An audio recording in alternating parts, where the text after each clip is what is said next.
falta luz.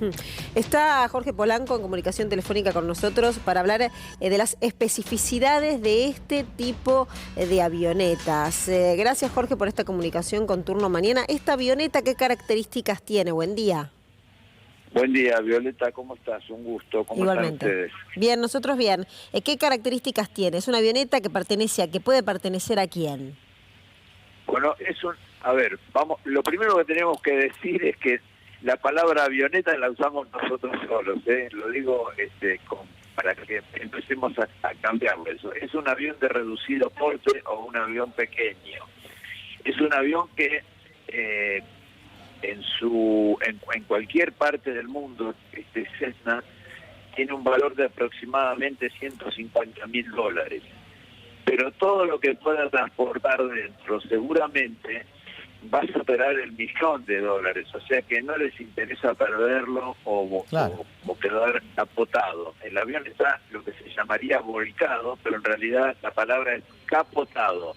Y está destruido obviamente porque ha tenido algún problema durante el aterrizaje, ha roto alguna parte de su tren de aterrizaje, fundamentalmente la rueda de la nariz, la de adelante, y eso hace que el avión no haya podido obviamente mantener la dirección, y ahí está, volcado. Ahora, muy llamativo en el territorio del Chaco, donde tenemos un radar, donde deberíamos esto ya tenerlo solucionado hace mucho tiempo. Un tema muy grave que obviamente nosotros tenemos una filtración muy importante en nuestras fronteras y fundamentalmente las aeronáuticas. Jorge, ¿vuelan a una determinada altura especial cuando trasladan drogas? ¿Cómo hacen para evitar controles? Es que yo te diría casi con certeza que no los evitan, porque no hay nadie tampoco que tome acción. No te olvides que nosotros no tenemos ley de derribo, o sea, les importa nada que los vean. Entonces, indudablemente, igualmente, aunque vuelen bajo, tampoco hay quien tome algún tipo de acción fundamentalmente, porque lo que vamos a encontrar es que la gente cuando ve eso mira para otro lado y salen, y quienes deberían actuar porque los radares los deberían detectar aunque vuelen bajo, tampoco parecería que estén actuando. Jorge, cuando vos ves la imagen de cómo quedó, decís capotada, la palabra correcta, esta, bueno, avioneta, lo digo para que se entienda, ¿vos qué crees que le puede haber pasado? Porque creen que se puede haber quedado sin nafta porque le encontraron el tanque de combustible totalmente vacío. ¿Es una posibilidad que se pueda quedar sin nafta? ¿Intentaron aterrizar y por eso se generan los daños que se pueden ver en las imágenes? Es un buen punto. Seguramente podría ser que se hayan quedado sin combustible, y capota porque agarró un pozo o porque indudablemente no tenía posibilidad de tener un lugar con algo bien liso como para no terminar de la forma que terminó. Indudablemente habría que ver cómo es todo el resto de la ruta ahí, cómo está, y se ve que es un camino de la provincia y que no debe estar en muy buen estado, y eso hace que la rueda de adelante, que es muy chiquita, donde se trabe, hace que el avión vire o haga lo que hizo, capote. Y Jorge, ¿cómo es posible quedarse sin nafta? Y bueno, pelotudos hay en todos lados, O sea, es un mal cálculo. Bastante digo, para no gráfico replicar la lo que acaba de palabra. decir Jorge. Indudablemente, y hay gente de veces que hace esta tarea y no son lo suficientemente, digamos, profesional como para entender que un vuelo necesita un cálculo más exacto del combustible, y que indudablemente también puede terminar en una situación como esta, que es lo que vemos, y que lo que no sabemos es qué fue lo que evacuaron de adentro del avión, porque lo hicieron. Indudablemente también, vuelvo a repetir, el valor de lo transportado fundamentalmente, que puede ser droga o cigarrillos en una época también lo eran, Sí, es cierto. supere tranquilamente el valor del avión a veces. Jorge, es Eso, todo un no misterio. se roban tanto los aviones en Argentina, vienen y los roban acá. Eso también hay que decirlo. Han robado muchos aviones de este tipo en la provincia acá de Buenos Aires, en los aeroclubes han robado muchos de estos aviones. Después le tapan la matrícula, que es, digamos, la licencia del avión, y los sacan a volar así, de esa manera, y no les importa. O sea, Jorge, es todo un dato el que estás dando. Nosotros hemos contado 1.000.000 de veces robo de vehículos, robo de aviones. La verdad es que no teníamos la información de que era mucho más habitual de lo que, por lo que estás contando, ocurre. Sí, sucede. Si hacen una investigación o un paneo en los aeroclubes, se van a dar cuenta que todos tienen ese temor de que le roben el avión. Durante la noche se meten en los hangares y se roban alguna vez, se los llevan volando. Algunos han terminado trágicamente porque los que lo van a robar no tienen la experiencia tampoco necesaria, inclusive para volar de noche. A ver, a eso quería ir, Jorge. En general, vamos a poner este caso de este avión pequeño, como bien denominás, que aparece... Muy bien. ¿Viste? Muy bien. Pero para hablar con propiedad, este avión pequeño, de transporte pequeño, que cayó con más de 300 kilos de cocaína.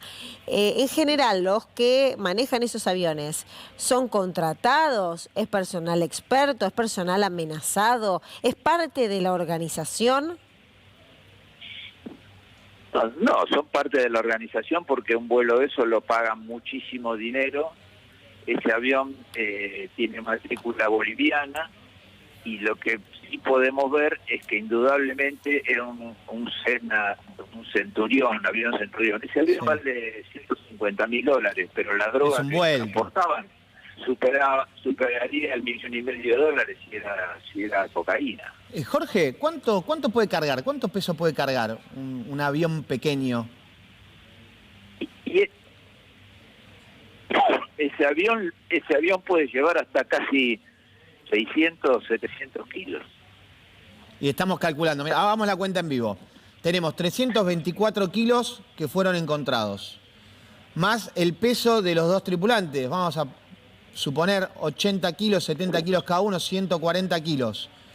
El avión, para una operación de esta magnitud, debería ir con el peso completo. Nos están faltando algo menos de 300 kilos, si no me fallan los cálculos. Sí, todo depende de lo que tendrían como pedido, digamos. El pedido era eso. Claro. Hay que entender que lo que entra físicamente en la cabina es lo que llevan generalmente. Bien, pero estamos hablando de operaciones que pueden superar los 600 kilos. ¿Por qué te pregunto esto? Porque lo que relatan los testigos es que parte del cargamento se lo pudieron llevar. Estas operaciones, vos bien lo decías recién, son multimillonarias. Te quedaste corto, te digo, porque vos hablabas de algo más de $1 millón y el cargamento de lo que encontraron por lo menos está evaluado en 15, 20 millones de euros. Mirá qué chiquito queda el costo de ese avión pequeño. Lo que pasa es que a medida que la droga se aproxima a Europa, va cambiando, sale en pesos bolivianos y termina en euros y se transforma en el camino de 1 millón, pasa a varios millones, obviamente. Lo que vos decís es cierto, el traslado es lo más costoso y las vías son las que hay que ver qué era lo que decían, porque quizás lo bajasen del avión y después esto terminaba en un puerto y en el puerto terminaba en Barcelona, en cualquier puerto de Europa. Jorge, vos recién decías que era mucho más frecuente y habitual el robo de aviones de lo que uno por ahí se imagina o de lo que sale en las noticias. ¿Suelen ser encontrados? ¿O cuando esos aviones se roban, generalmente vinculados al traslado, al transporte de un mercado ilegal, no se recuperan nunca más? ¿Qué es lo que suele pasar? No se recuperan nunca más. Porque van a parar a campos privados de donde los hacen partir en los límites de la frontera generalmente, y donde a veces no se los quiere encontrar. Y Jorge, ¿es fácil aterrizar?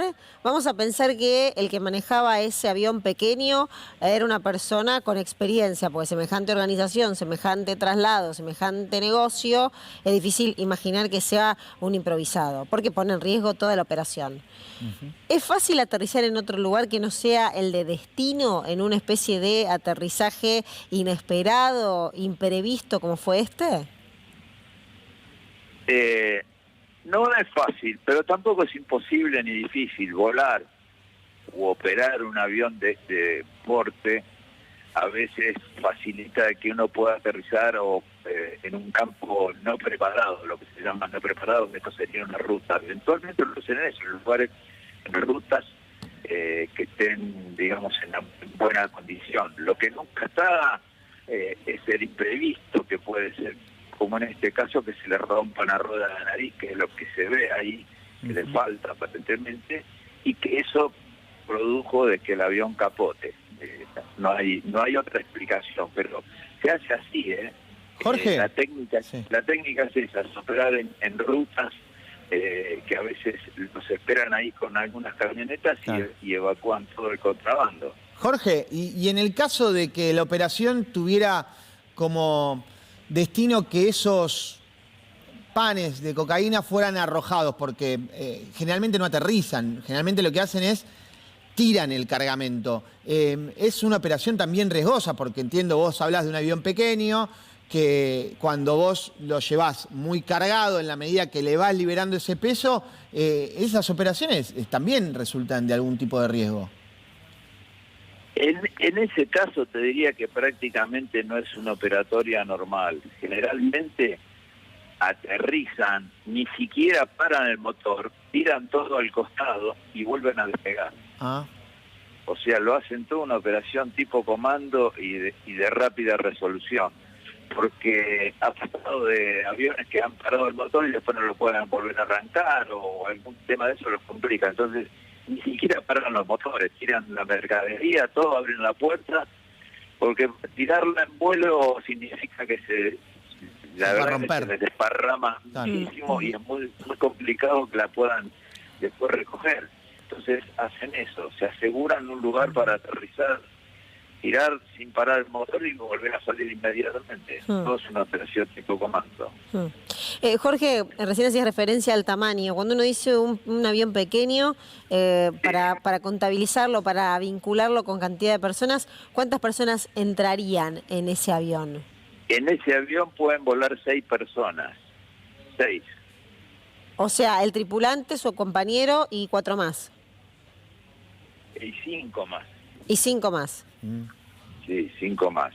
Vos pensás que a un promedio de 90 kilos por persona son 600 kilos promedio, y que físicamente entra más. Entonces el espacio que ocuparía llevar, no sé, 800 kilos de droga es mucho, y es mucho dinero también, es mucho dinero. Jorge, te agradecemos por tu información, por tu conocimiento, porque este caso toma mucha resonancia, ¿no? Porque hay un avión en el medio, un avión que de repente aparece en un lugar inesperado con más de 300 kilos de cocaína y sus tripulantes están prófugos. Gracias, muy amable. No, gracias a ustedes, que tengan buen día. Igualmente.